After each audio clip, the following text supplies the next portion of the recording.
Welcome to SpyCast, the official podcast of the International Spy Museum.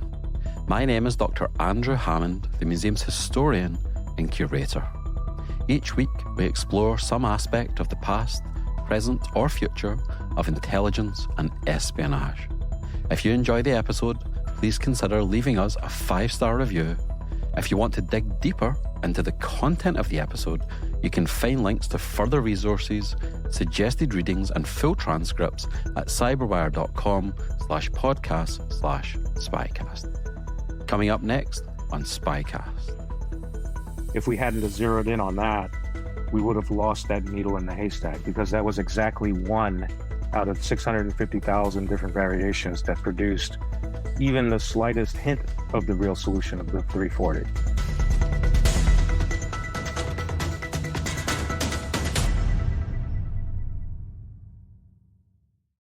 This week's guest is David Oranchak. David was born in 1974, the same year that the Zodiac Killer wrote his final message to the world. 46 years later, David would be part of a small team of code-breaking enthusiasts who cracked the so-called Zodiac 340 cipher because it had 340 characters. This was considered a holy grail in the world of cryptography. For almost 50 years, the message eluded even the best cryptanalysts from across the field. Here's what you'll take away from this week's episode: the difference between codes and ciphers, how Dave and his team cracked the 340 cipher, the cryptological methods used by the Zodiac Killer, why it remained uncrackable for so long, the effect the solving of the 340 cipher had on the case, and the history of cryptography and its importance to intelligence. The original podcast on intelligence since 2006. We are SpyCast. Now sit back, relax, and enjoy the show. Okay, well, thanks ever so much for speaking to me this morning, Dave. I'm really excited to talk to you, especially because you're part of a team that helped to crack the seemingly uncrackable Zodiac Cipher 340. Just to begin, can you tell our listeners, are you a Zodiac guy who got into ciphers, or are you a cipher guy who got into Zodiac, or is it a little bit of both? Well, actually, it's kind of neither, because Or neither, okay. my main interest was computer programming. When I was a kid, I was fascinated with computers and kind of bringing them to life with computer programs, and making games and graphics displays and interesting things like that. And so that kind of captured my imagination when I was young. So when I grew up, I decided, okay, I'm going to become a computer programmer or a software developer as a career path. And so that's kind of where my life had gone. And then in 2007, I'm years into my software development career, and the Zodiac case had come into the news again because of the David Fincher film that had come out, which was, his retelling of the Robert Graysmith book, which had popularized the case back in the 80s. And I had seen the 340 cipher, mentioned as part of that, and saw it on a website. I think it was one of the Zodiac specific websites that had come up over the years. And then the cipher just intrigued me because it had been unsolved for so long, and it seemed like a thing that where the answer could possibly be within reach because of my computer programming background and my interest in puzzles. So I thought, hey, maybe this is something that I could dig into. And of course, it wasn't so easy. So how long were you working on it in total then until it was cracked? And was it December 2020? It was December 2020. I started looking at it around 2007. Let's see, was that 13 or 14 years approximately of working on it on and off as a hobby, just picking it up where I could. And there was a lot of effort going into collecting information about it and researching it, trying a bunch of experiments, communicating with other crypto researchers and Zodiac case researchers and so forth, and trying to sort through a lot of information and investigating that thing.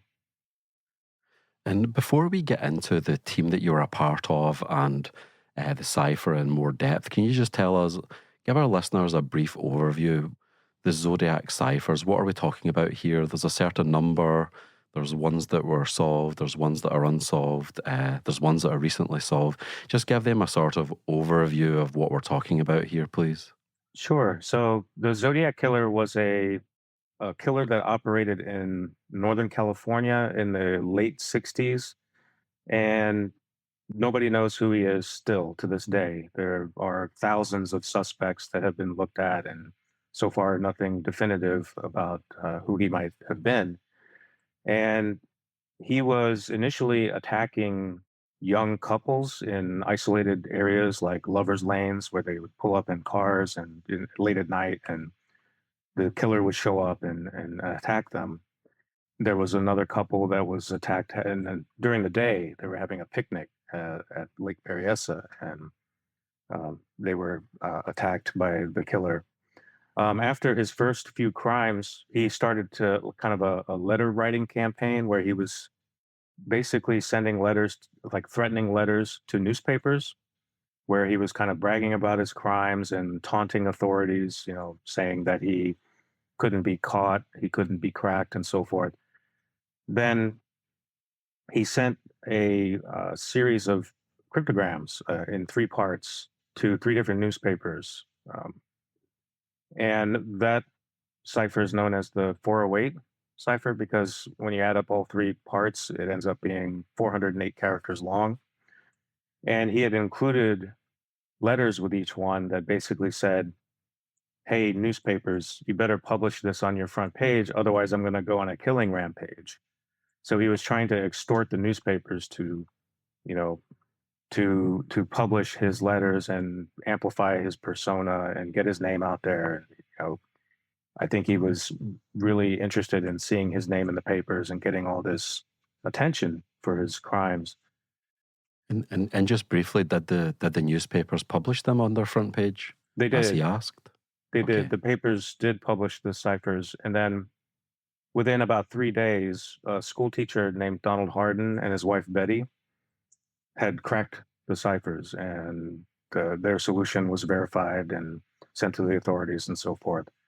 And they used basically traditional uh, pen and paper, manual methods for cracking ciphers, much as people did with the recreational cryptograms that would appear in newspapers and magazines in those days. So they used similar techniques of trial and error, looking for patterns.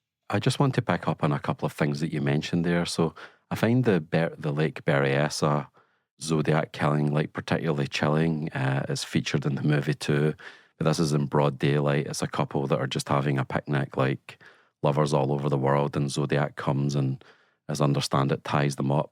And one of them goes on to live afterwards, but one of them dies. Is that correct? That's right. Yeah, the man survived, and the woman, I think, died 2 days later.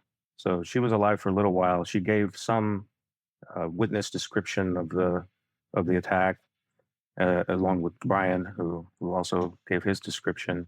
But they never really saw the killer's face because he was wearing this bizarre costume, the black hood, and he had like this tunic or cover on that had his trademark circle crosshairs, like circle cross symbol, which he had also signed his letters with. And then he also wrote on their car door the list of dates for his previous crimes, and that too had the crosshair symbol. And you mentioned the man Brian. Is he still with us, or is he passed now? I believe he's still alive. I think he was an attorney for a while. He may still be an attorney. I'm not sure, but yeah, he's still around. And I think he had a cameo in the David Fincher film as well. He did. Wow. I don't know how you come back from that. And his girlfriend at the time watched him being stabbed in the back. Yeah, that's awful. It's difficult to contemplate. And that scene in the movie is hard to watch, just how horrifying that must have been. And they were still alive. He left them for dead. And somehow he managed to free himself, or they helped each other. I can't remember exactly, but he managed to get loose and crawled his way back to the road and got help. Mm-hmm. And I love the story of the school teacher, the husband and wife couple that crack the 408 cipher. The woman could guess that it would probably start with the word I, and continued from there. This is a great story. Yeah, it is. It's one of the unique aspects about this case is how it kind of encourages everyday people to get involved with the investigation because there's so much material out there. There are the letters, the ciphers. Now the police reports are available. Um, there's a lot of information out there, particular to this case, and it gives a lot of material for people to dig into. And with the Hardens, I believe Donald gave his wife a lot of credit because he was ready to give up on it. And she was very persistent and kept trying different ideas. And like you mentioned, she had these insights about how he might be starting out the message and guessing what he would be writing about. Obviously he'd be writing about his crimes. So that was important to kind of get into the mindset of the killer in order to come up with the solution to the cipher. And over the years, as people have been trying to solve the 340, they've used that technique to different degrees. Um, and in a lot of cases, they end up with the wrong answer because it turns into kind of a creative writing exercise where they project what they think the killer might be saying, and then they try to manipulate the cipher so it can kind of support their hypothesis or theory about what it might be saying. So there's a difficulty in code breaking where you want to get into the mindset of who's writing the message, but you also need to use proper methods to show that your work is correct.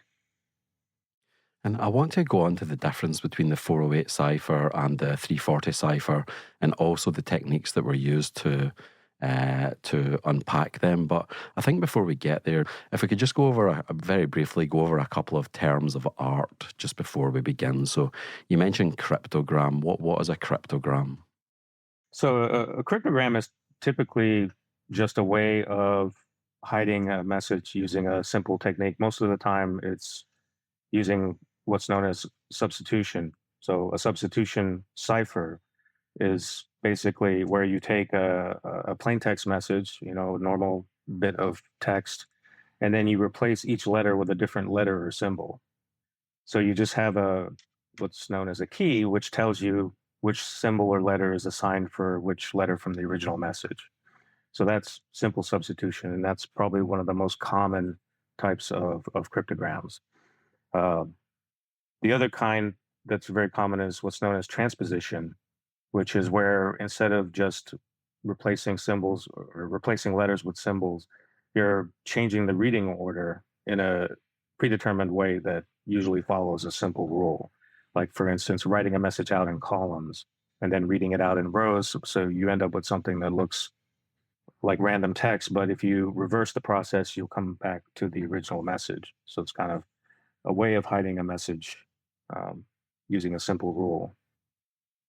An example of that would be the Caesar cipher that we discuss at the museum, where you have an alphabet and then you have an alphabet underneath it that maybe starts 5 letters later. So A is G, B is H, those types of things.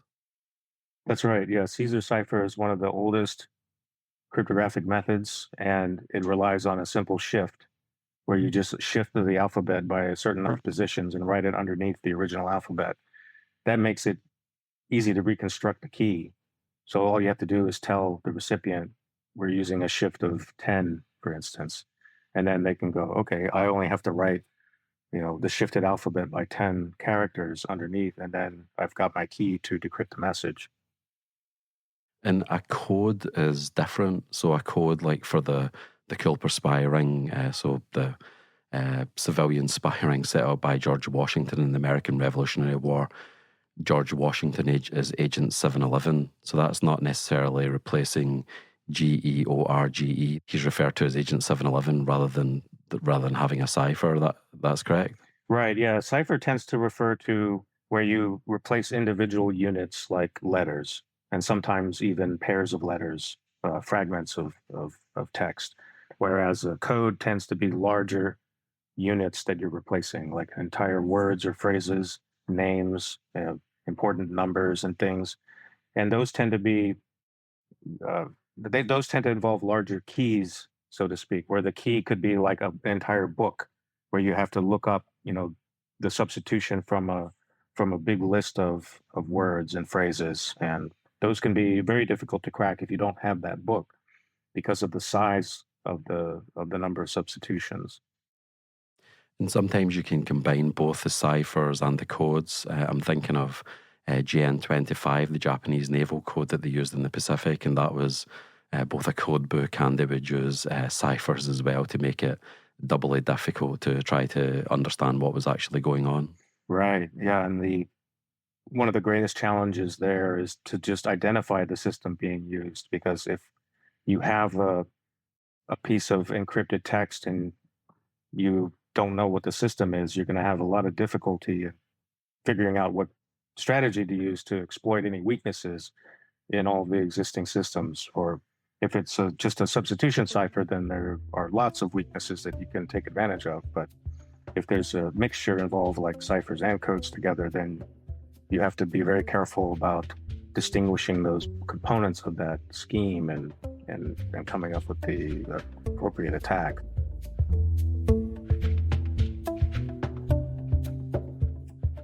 To help you digest this episode, here is a brief interlude on the term crypt, which is usually a prefix or woven into a word, as in cryptocurrency and encrypted.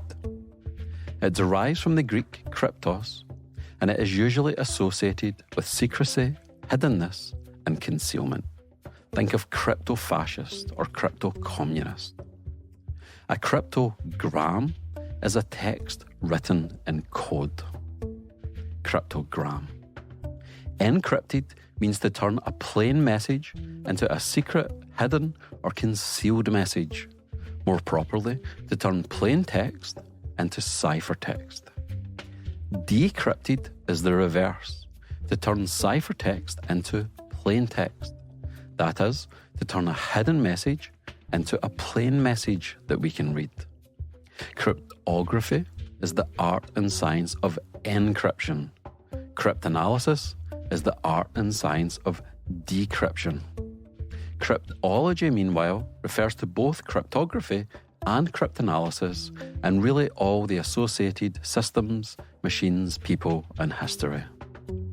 More modern terms that we have are cryptocurrency, which received its name because it is an alternative currency that uses encryption to verify transactions, and a cryptid, which is a creature whose reported existence is unproved. Think of Bigfoot, Yeti, or the Loch Ness Monster. Cryptozoology, meanwhile, is the study of these creatures.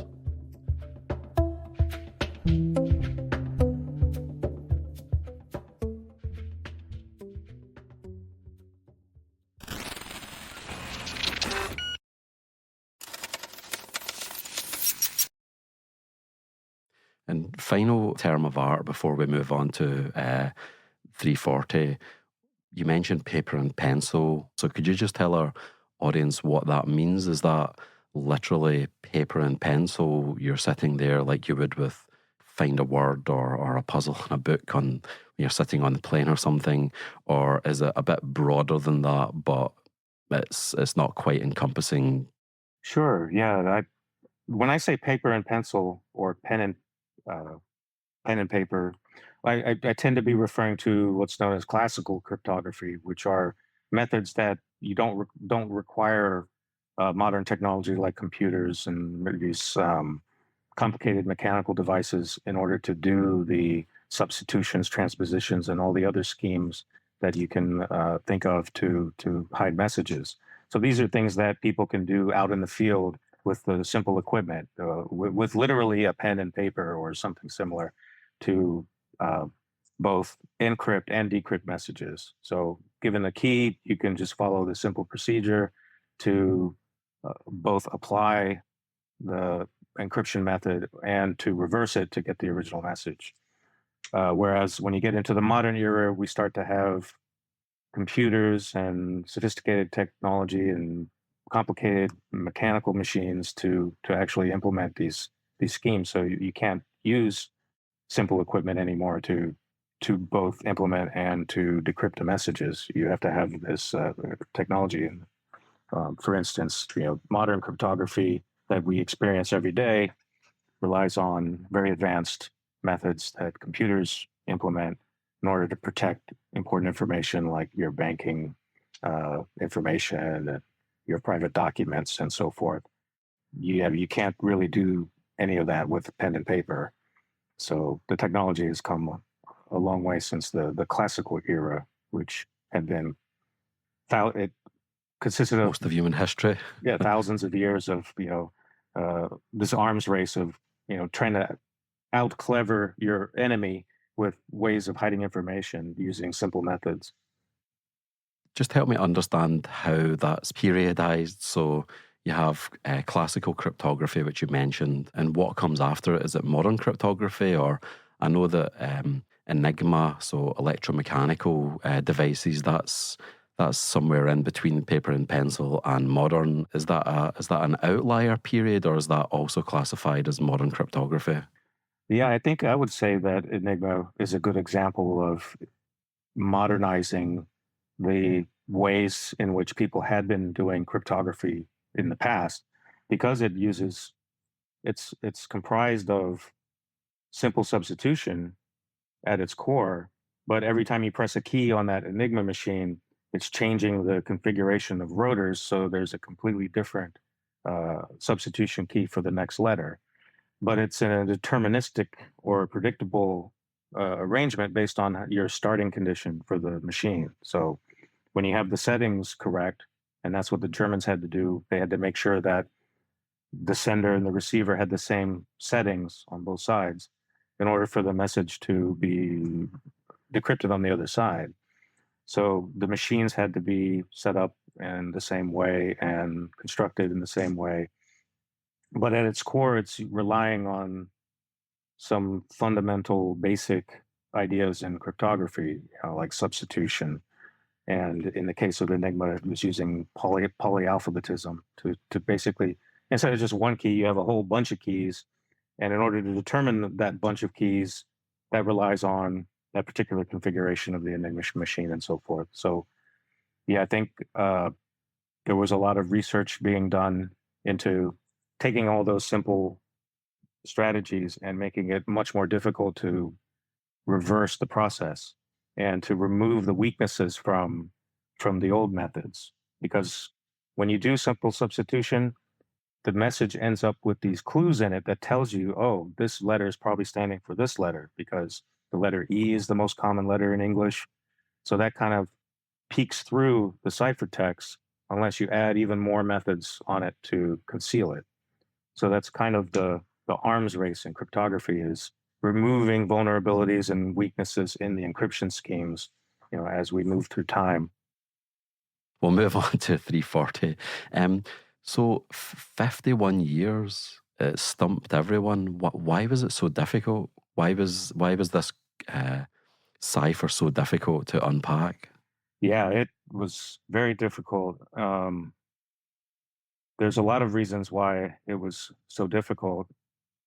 The main thing is, like with any unsolved cipher, you have to identify the scheme that's being used in order to focus your attack, because different schemes have different weaknesses. So once you identify the scheme, you want to be able to take advantage of those weaknesses to concentrate your decryption attempt.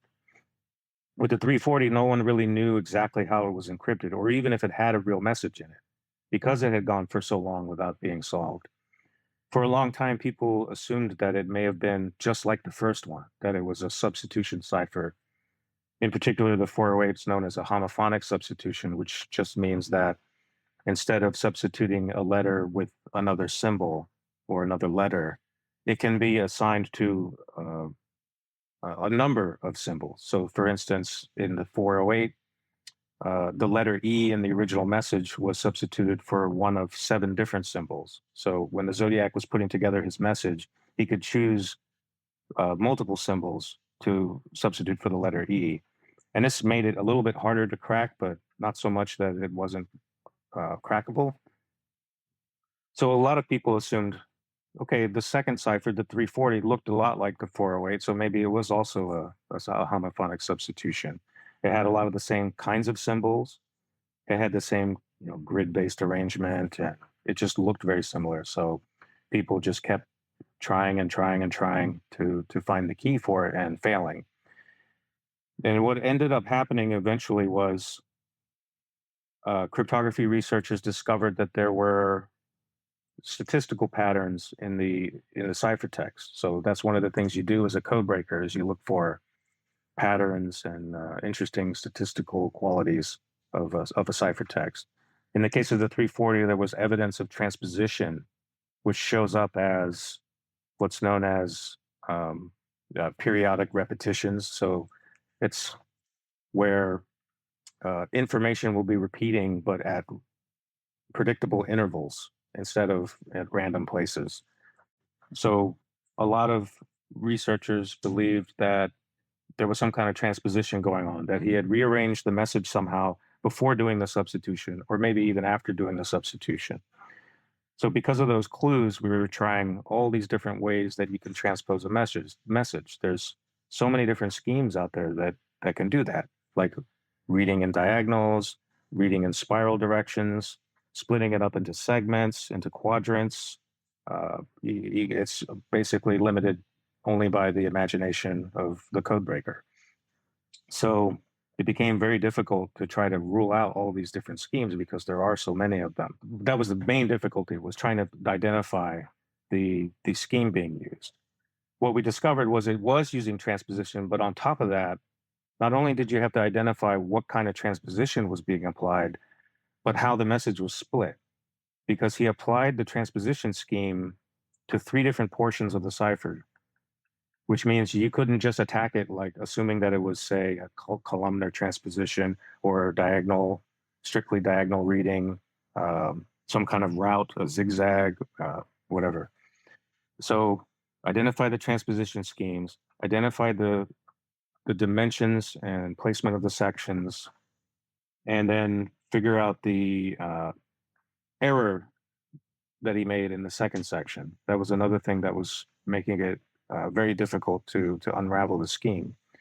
He had made some mistakes in the second section that disrupted the transposition scheme. And then finally, you have to also figure out the correct substitution key. So there were a lot of different ingredients, ingredients to the puzzle that had to be identified in order to come up with the correct solution. So this is almost like, imagine you have a square sheet of paper and you see a lot of Egyptian hieroglyphs, but unknown to you, there's 3 different sections within the hieroglyphs and they refer to 3 different languages, but you don't know which one refers to French, English, and Spanish. You have to try to work out which refers to which, or is that a bad way to describe it? Similar. Yeah. Like not only did, so there was, you need some kind of consistency in the scheme in order to be effective with code breaking. So even though we identified the scheme for the first section, it didn't quite work perfectly in the second section because one of the lines was shifted a bit. So when you apply the scheme, every time you hit that shifted line when you're reading diagonally, which is what the transposition was, it was a kind of this diagonal reading direction. Every time you hit this shifted line and trying to decrypt it, it would break up the plain text. So it made it seem like gibberish. Like it made it seem like it was almost right, but not quite right. And then he had also put a piece of text that was not even transposed at all. So it was just reading normally. The words life is, he just had right there in the top of that second section. And so you had to know to avoid that when you're reading it diagonally and also to shift this other line by 1 position. So it was, that section was very tricky. And then the third section was just the bottom 2 lines of the cipher where all he did was every few words, he would reverse them. He would reverse the spelling. Like he had the word paradise, but it was flipped around. Life will be an easy one in paradise was the plain text there. And some of those words were written normally, and some of them were written in reverse. So once you could see that, you can kind of manually reverse the words to decrypt that portion. So it was very challenging to solve it. And if there had been any more difficulty with it, it probably would still remain unsolved. Very briefly, and a probably terrible analogy, mentioned hieroglyphs. But hieroglyphs are examples of ideograms, and the Zodiac Killer used ideograms in his ciphers. Could you just tell our listeners a little bit more about them and how or if they made it more difficult to understand what he was doing? Yeah, so the symbols he used in his cryptograms. So he's got 4 ciphers total. The first one was solved back in the late 60s. The second one took 51 years. We solved it December 2020. He's got 2 more that are still unsolved. There's the 13 character cipher and then 32 character cipher. And those use similar symbols as well. He uses a combination of regular letters, reversed letters, like rotated letters, and some letters that might look like they've been pulled from the Greek alphabet. Some of them are just shapes like triangles and circles and different variations of them. So a lot of the Zodiac case researchers will look into like sources of where he might have gotten the inspiration for the symbols. And of course, there's hundreds of different sources where you can find similar symbols, and people have tried to assign different levels of importance to such things like, these look like weather symbols, that maybe he had some connection to, being a meteorologist or having an interest in that. A lot of the symbols can be found in cartography. So maybe he had some expertise in map making. In fact, the 32 character cipher involved a map. He mailed it with a map and said, if you decrypt this cryptogram, it would show where I had planted a bomb that I made. And he refers to magnetic north in that map as well. Right. Yeah. So he understands the difference between geographic north and magnetic north. Later in another letter, he has a hint that refers back to that cipher where he says, by the way, the code refers to radians and inches along the radians. So it's even more kind of obscure technical jargon referring to radians, which is the angular measurement, and a way of using radians and inches to specify a location on a map. So maybe he had some kind of orienteering knowledge that he picked up in the military. So there's all these different ways you can break down these perceived clues in the letters and ciphers to guide an investigation. The other symbols that are interesting, of course, are, he's always signing the letters with the crosshairs symbol. So he's very strongly associated with that. And then he has some kind of mysterious symbols in some of his other correspondences, like there's this kind of, it looks like a mountain shape or a Z and a F joined together. It's kind of this jagged symbol that he included on the Halloween card. And he's got some weird, they almost looks like fragments of Japanese lettering and on the Exorcist letter. It's known as the Exorcist letter.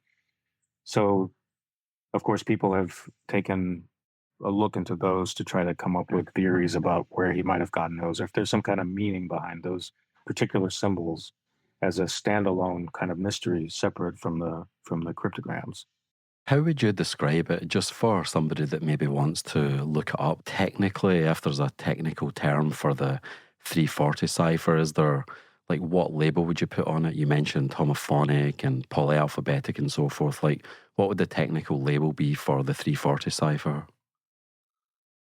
I would call it maybe a combination crypto system or a substitution transposition cipher with sections and some complications. I mean, I don't really know how to characterize, or if there's a name for a cipher where you have to reverse an error in order to come up with the right answer. It's just a combination crypto system with mistakes. I think it would be quite interesting to discuss the difference between 408 and 340. So 408 comes out, is quickly solved by the couple that we've referred to and then 51 years for 340. As somebody that's spent probably some of the best years of your life working on this stuff, give our listeners that are not familiar with this world, what's the step up? What's the difference in level? Is like 408, if 0 is the easiest and 10 is the most difficult, is 408 like a 2 and 340 is like a 9.8 or something? Or I'm sorry if that's a bit crude, but just help our listeners understand how this one that was solved within weeks then stepped up to be one that took over half a century. Yeah, I don't know if I would place I think 408 is about a 2. I think that's accurate. I think when that cipher came out, it was published in the papers, and there was, of course, a lot of attention placed on the fact that ordinary citizens solved it. It wasn't the authorities. It wasn't some, cryptography researcher. It wasn't the code, like code breakers, professional code breakers, and so forth. So that kind of gave people a sense that it was harder than it actually was. I found out later that the FBI didn't actually get the cipher until after the Hardens had solved it. So by the time it had reached the FBI code breakers at that time, the solution had already come out in the papers, and they basically just confirmed that they were on the right track, that they had the right answer. But the cipher, the 408, had a lot of weaknesses in it because of it being just a simple substitution, and the message was long enough to where there were a lot of patterns that could be exploited. The 340 used simple methods, but arranged in a complicated way, which made it very difficult. I think that compared to the stronger encryption of the more modern age, and even some of the cryptographic systems from World War II, like Enigma, for instance, is very difficult to break without knowing the settings. And so the 340, I would say, is very difficult, maybe around a 7 or 8.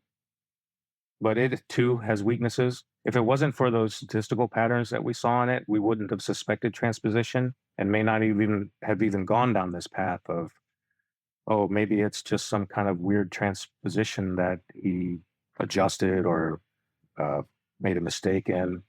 There was a lot of luck involved, too.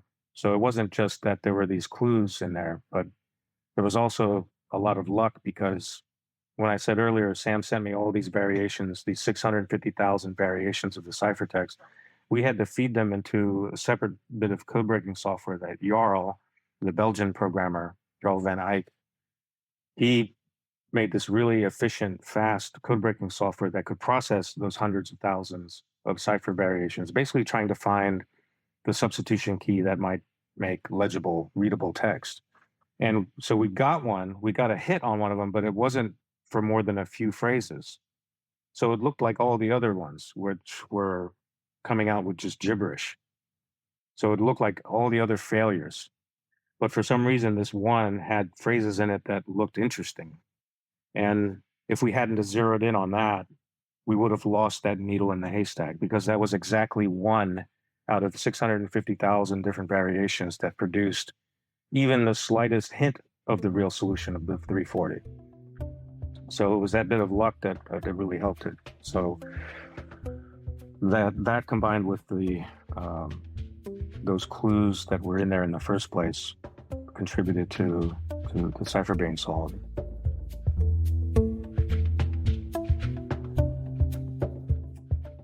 In this episode, you hear a reference to JN25. Here's an attempt to explain it step by step. So JN25, Japanese Naval Code 25, was the name given to the Japanese fleet's cryptographic system. Imagine a very large code book where a word is given 5 numbers to mask its true meaning. For example, you look up enemy, and enemy would be 13679. Aircraft, meanwhile, could be 18790. Say you write a sentence you want transmitted in code. Let's say, we love codes. You would go through the code book using the numbers alongside each word, then you would write them out in their 5-letter groups, just as you would a sentence. For example, we love, codes could be 37698, 45762, and then for codes, 78674. But each of these 5 blocks of numbers would be then super enciphered, which means to encode something that is already encoded. This would be done from what is called an additive book. Now imagine a separate 300-page book with each page containing 100 random 5-digit numbers. For example, 13689, 76893, 78693, and so on. After choosing a starting place in the book, you would then add these first 5 numbers onto the numbers from the very first stage of the operation, which, remember, was to translate a plain English word into a 5-digit block. So 45762 would be added to 76893 using non-carrying or false addition. Essentially, this means that there is no carrying of digits. For example, 8 plus 7 would be 5 rather than 15. The 1 is dropped. So 45762, the word in the codebook for love, to that is added 76893 from the additive book, which becomes 11555. It is that 11555 that is then sent via radio. At the other end, you reverse the process. The first step is to strip away the additive, so you know what number to look for in the codebook. To do this time you use false subtraction. So we have our message 11555, the message we sent. Then we have 76893, the number from the additive book that was originally added to 45762 to get 11555. When you do this false subtraction, you end up with the 45762, the 5-letter block we started with. You then find this in the codebook and you see that it means love. Now imagine being a code breaker who doesn't know what 45762 refers to. What is worse, to get to 45762, you have to strip away an additive number you're also not aware of. There were some very smart cookies back in the day who managed to do this.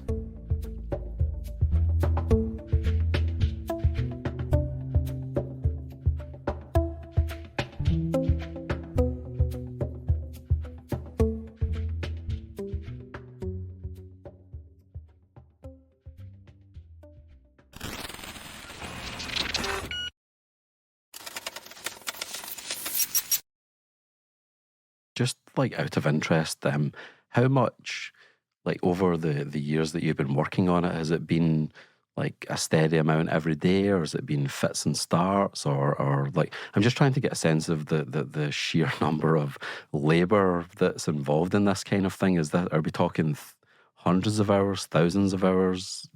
You know, did you reach the genius figure, 10,000 hours? I mean, it just seems like an incredible amount of work over the 51 years from a whole variety of people all over the world. Oh, absolutely. I mean, even just personally working on this thing for about 14 years, it's definitely been fits and starts. It feels like it's been thousands of hours, but it was a roller coaster of getting excited about an idea or a hypothesis. Like maybe this experiment will actually bear fruit. And then you hit a brick wall, and then it's just an absolute failure. Nothing comes out of it. Complete waste of time. Maybe you learn something from that experiment. Maybe you don't. Maybe it's just, going down a rabbit hole and not having anything to show for it. But that would often get me frustrated, and I would stop for a while, spend a little too much time working on this stuff, and need to spend more time with family. Yeah. then You don't want to end up like Robert Naismith, no, you know, no, losing your relationships and so forth. exactly. Yeah, everyone's in danger of that. I think about that a lot because so many people have gotten into this case and have spent a lot of time that was spent on the wrong path. I've gotten thousands of solution proposals from people over the years and their ideas about how the ciphers are solved. And some of them are very convinced that they're right. Even today, after the 340 solution came out, there are still a few holdouts who disagree with the official solution and still think that theirs is the correct one. But it's very easy to fall into that trap of thinking that you're actually on the right track and being completely far off because of misunderstanding in cryptography or just in separating something that's real from what's not real when it comes to analyzing the results properly. I've listened to some videos and watched some things that you've spoken about, and you're always very humble when you talk about it. You were part of a team, and there was people that came before you and so forth. Could you just briefly tell the listeners about the other members of the team? So I find the story of the Belgian warehouse operative particularly fascinating. But tell us a little bit more about the two main people that you worked with on this. Oh, sure, yeah. So Jarl Van Eycke, he's a Belgian warehouse operator. He doesn't even do software development for a living. I don't think he's worked as a professional software developer, but he's this extremely gifted programmer. He's very once he gets focused on a complicated problem like cryptography, especially with this Zodiac case, he he's just comes up with these amazing ways of making not only making a bit of software to help solve the problem, but make it really fast and efficient so that when you run it, you can process a lot of different um, ideas, many different ideas very efficiently. And, he got interested in the case, I guess, around the early 2010s, somewhere around then. And he was the same as me. He saw the cipher, got really curious, thought he could use software to try to break it. And his software ended up being crucial. We wouldn't have been able to do any of this without his software. In fact, a recent update that he had put in his software to improve how the uh, candidate plain texts were coming out of it. If it hadn't have been for that feature, we probably wouldn't have even noticed those little phrases that were part of the real solution because all the text would have been jumbled together and it would have been hard to read. He made it more readable, more understandable, so it stood out more. And so all those different things like that can really make a big difference. Sam Blake, the Australian mathematician, he saw one of my videos on YouTube back in, I want to say early 2020, maybe earlier, 2018. And same thing, he got really interested in the cipher. As a mathematician, he had a different viewpoint on how to approach, how to break it. So we started collaborating. He emailed me, and then he had some really great ideas about uh, enumerating all these different possibilities in a systematic way, and then feeding it into the software. And that too was a crucial ingredient. And then even before that, even before meeting the two of them, there was already a community of Zodiac researchers. Uh, there were people like Tom Voigt, Mike Morford, Michael Butterfield that had started these big Zodiac websites where they would collect case information and people would gather to exchange ideas and information and theories about suspects and argue about the case, fight over whose suspect is right, the most likely suspect, and also people coming up with their code breaking ideas for the ciphers. So I spent a lot of time on those forums and learned a lot about the case and the ciphers and so forth. So without all this, the community around it and the exchange of information, this wouldn't have been possible. So just as we get towards the end of the interview,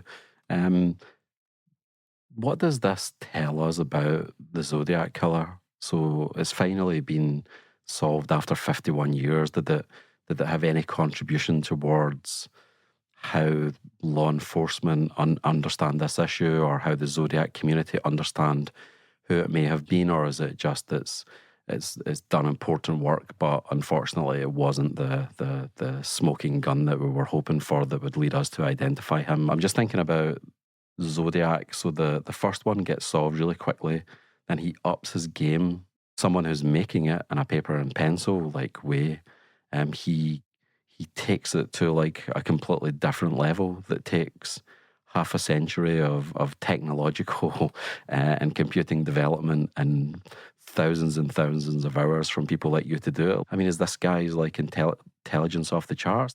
How did he do this? I mean, I feel like if someone said to me, write down an uncrackable code, I would have to do so much research and so much thinking into it. Who was this guy? What was his level of education? Has this helped us understand who he is, or are we still where we've always been? It's kind of hard to say, but he does what we do know from the ciphers, even though they didn't give us his identity that we know of yet. I mean, people still speculate maybe there's a code within a code. So obviously, there's all kinds of ways that you can try to extract a name from, say, the solution of the 340. Uh, but it does tell us that he is competent enough with code making that he can create a working homophonic substitution cipher in the case of his 408 cipher, and then improve on his technique and come up with a kind of a homemade version for the second cipher, and that homemade aspect is partially why it's so difficult to break, because it's not standard. It's not, the typical kind of cipher. Even though he used some classical techniques, he just arranged them in a very unique way, an ad hoc way. Um, so that tells me that maybe he's not necessarily trained in cryptography, but he learned enough to be able to apply some creative insight into, okay, I know how to make this homophonic substitution cipher. It got solved really quickly. How can I make it more difficult? And so he came up with a way to do it. There's a lot of speculation about where he might have learned his knowledge of cryptography, whether he got it from, say, the military, some formal training, or maybe he just picked it up in books.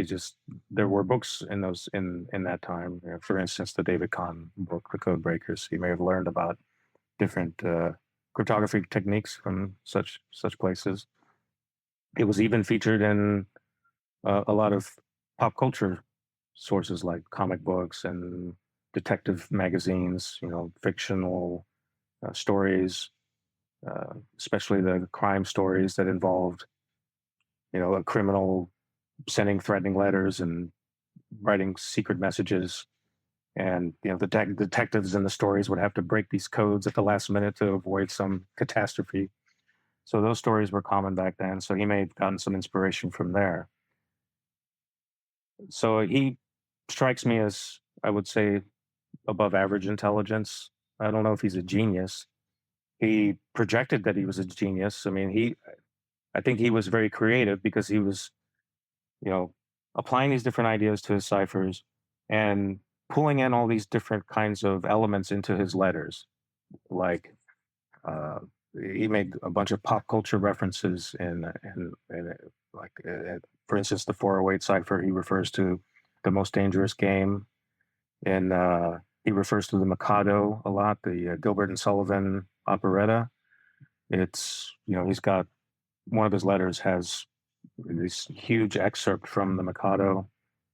And so he's pulls in these pop culture references. He makes himself out to be this supervillain that can make bombs and ciphers, and that he can't be caught. And that he has all these techniques that he talks about, like hiding his fingerprints and making disguises.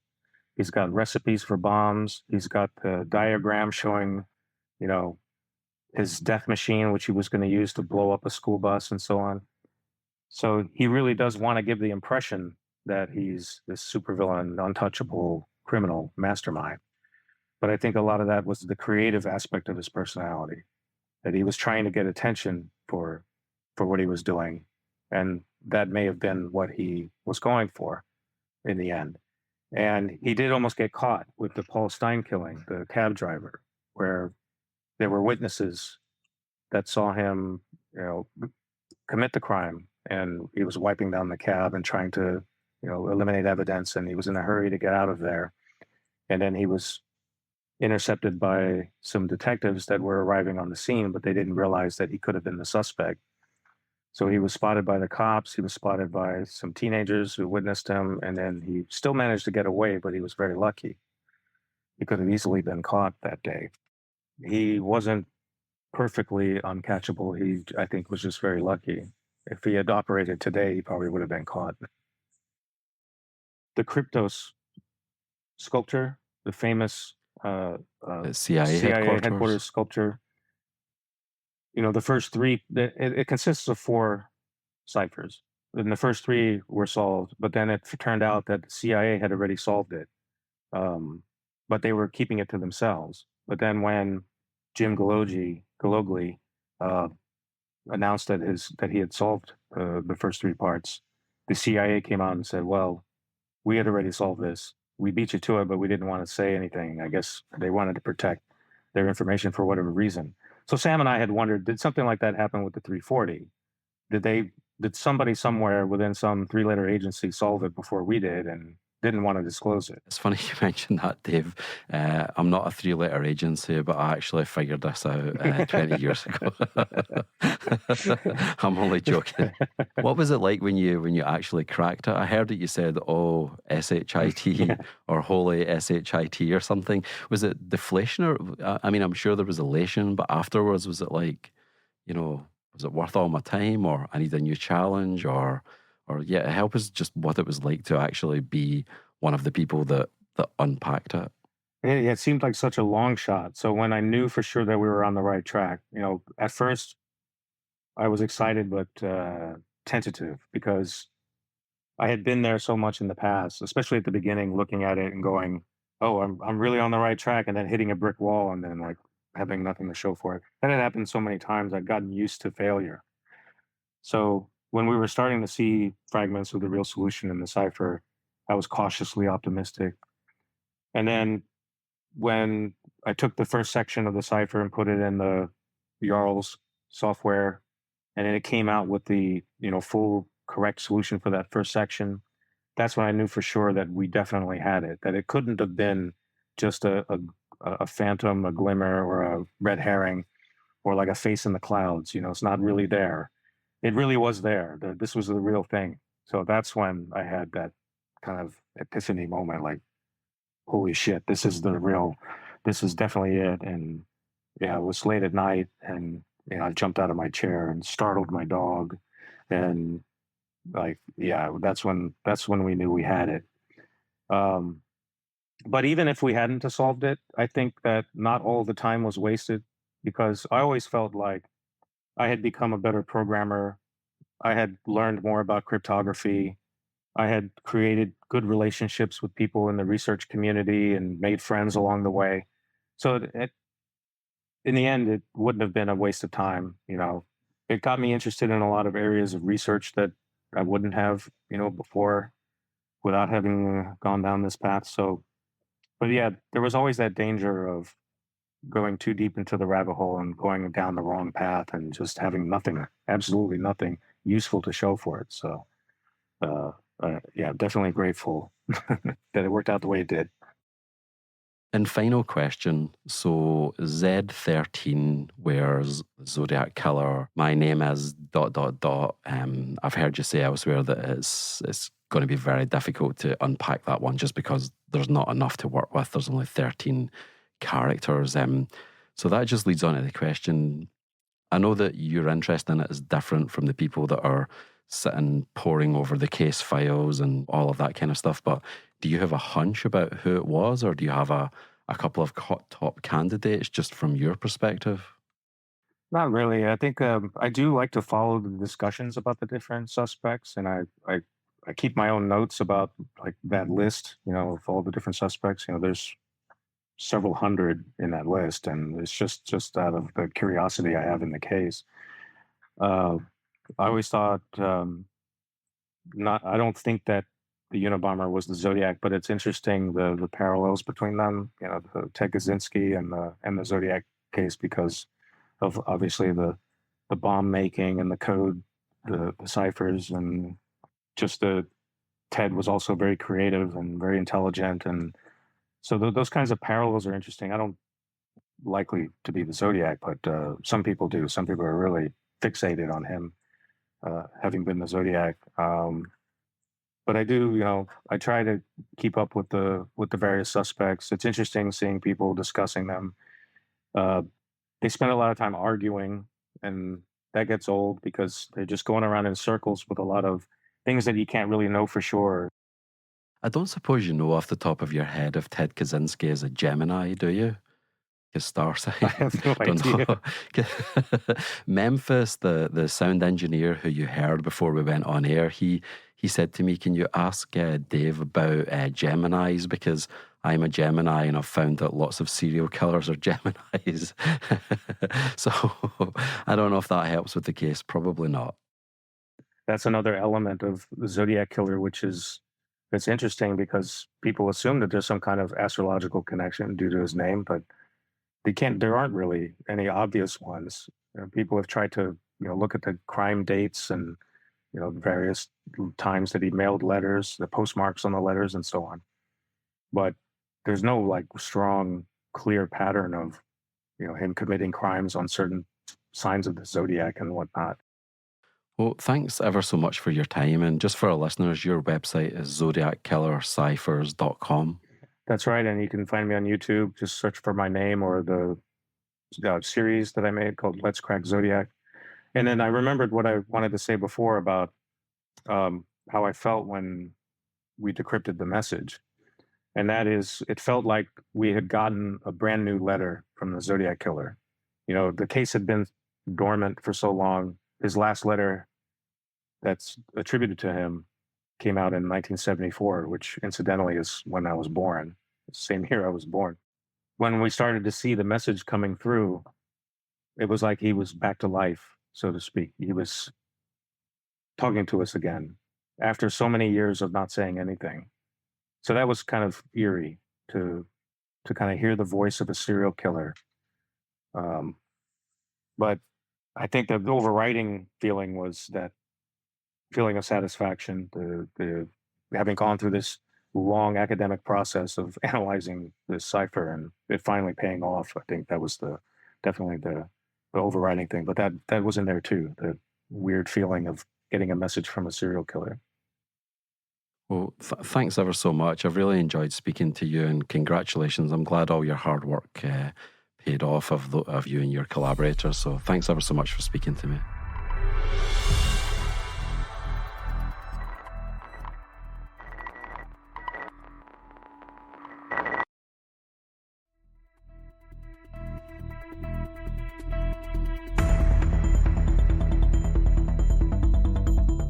Thanks for listening to this episode of SpyCast.